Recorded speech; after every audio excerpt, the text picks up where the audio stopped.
জাতীয় নাগরিক পার্টির প্রস্তাবিত শাপলা ফুল প্রতীক ঘিরে দেশের রাজনৈতিক অঙ্গনে নতুন বিতর্কের সৃষ্টি হয়েছে। জাতীয় প্রতীকের সঙ্গে সাদৃশ্য থাকার অভিযোগ তুলে এনসিপির শাপলা ফুল চাওয়ার বিরোধিতা করছেন বিভিন্ন রাজনৈতিক দল।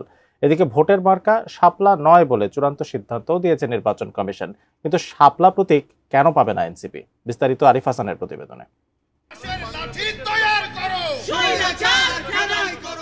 রাজনৈতিক দল হিসেবে নিবন্ধনের জন্য গত 22 জুন নির্বাচন কমিশনে আবেদন করেছিল জাতীয় নাগরিক পার্টি এনসিপি। আবেদনে দলীয় প্রতীক হিসেবে চাওয়া হয় জাতীয় ফুল শাপলা। তবে জাতীয় প্রতীকের সঙ্গে সাদৃশ্য থাকার অভিযোগ তুলে এনসিপির শাপলা ফুল চাওয়ার বিরোধিতা করছে বিভিন্ন রাজনৈতিক দল। অবশেষে 9 জুলাই শাপলাকে নির্বাচনী প্রতীক হিসেবে বিধিমালার তফসিলভুক্ত না করার নীতিগত সিদ্ধান্ত নিয়েছে নির্বাচন কমিশন। এর ফলে কোনো রাজনৈতিক দল তাদের দলীয় প্রতীক হিসেবে শাপলা পাবে না। নির্বাচন কমিশনের এই সিদ্ধান্তের পর সামাজিক যোগাযোগ মাধ্যমে নিজের ক্ষোভ ঝেড়েছেন এনসিপির উত্তরাঞ্চলের মুখ্য সংগঠক সার্জিস আলম। বলেন, শাপলা যদি রাজনৈতিক দলের প্রতীক হতে না পারে তাহলে ধানের শীষও প্রতীক হতে পারবে না।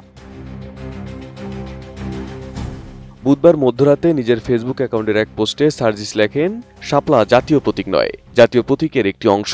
একইভাবে ধানের শীষ, পাটপাতা এবং তারকাও জাতীয় প্রতীকের অংশ। শাপলা যদি রাজনৈতিক দলের প্রতীক হতে না পারে তাহলে ধানের শীষও প্রতীক হতে পারবে না। বিশ্বমানের থার্মিক্স রড, সালাম স্টিল থার্মিক্স, দেশের একমাত্র থার্মিক্স রড। সার্জিস উল্লেখ করেন, যদি জাতীয় প্রতীকের যে কোনো একটি অংশ রাজনৈতিক দলের প্রতীক হতে পারে তাহলে শাপলাও হতে পারবে। সার্জিস বলেন, জাতীয় ফুল হিসেবে শাপলার প্রতীক হতে আইনগত বাধা নেই, কারণ জাতীয় ফল কাঁঠাল ইতোমধ্যে মার্কা হিসেবে আছে। আর যদি মার্কা দেখেই ভয় পান তাহলে সেটা আগে থেকেই বলেন। মূলত দেশের সার্বভৌমত্ব, সংস্কৃতি এবং ঐতিহাসিক চেতনার প্রতীক বাংলাদেশের জাতীয় প্রতীক। এটি একটি সাদা পানির শাপলা ফুলকে কেন্দ্র করে নির্মিত। এর নিচে, ডানে, বামে ও উপরে বিভিন্ন গুরুত্বপূর্ণ উপাদান রয়েছে। পানিতে ভাসমান শাপলা বাংলাদেশের জাতীয় ফুল।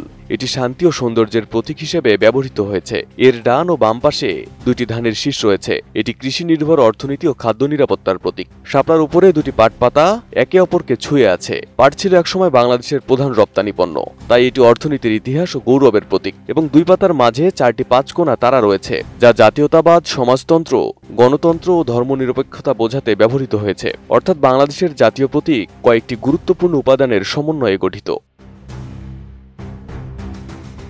এদিকে বাংলাদেশের জাতীয় প্রতীকের বিভিন্ন অংশ বিভিন্ন রাজনৈতিক দলের প্রতীক হিসেবে রয়েছে। এর মধ্যে ধানের শীষ প্রতীক বিএনপির, জাতীয় সমাজতান্ত্রিক দল জেএসডির তারা প্রতীক রয়েছে। এদিকে নতুন করে শাপলা প্রতীক জাতীয় নাগরিক পার্টি চাওয়ায় বিতর্কের সৃষ্টি হয়েছে। যদিও এর আগে নাগরিক ঐক্য শাপলা প্রতীক চেয়েছিল, ওই দলকেও ফিরিয়ে দিয়েছে নির্বাচন কমিশন। আর এতেই প্রশ্ন উঠছে, জাতীয় প্রতীকের অংশ ধানের শীষ এবং তারা দলীয় প্রতীক হতে পারলে শাপলা ফুল দলীয় প্রতীক হতে সমস্যা কোথায়? Arif Hasan, ATN news.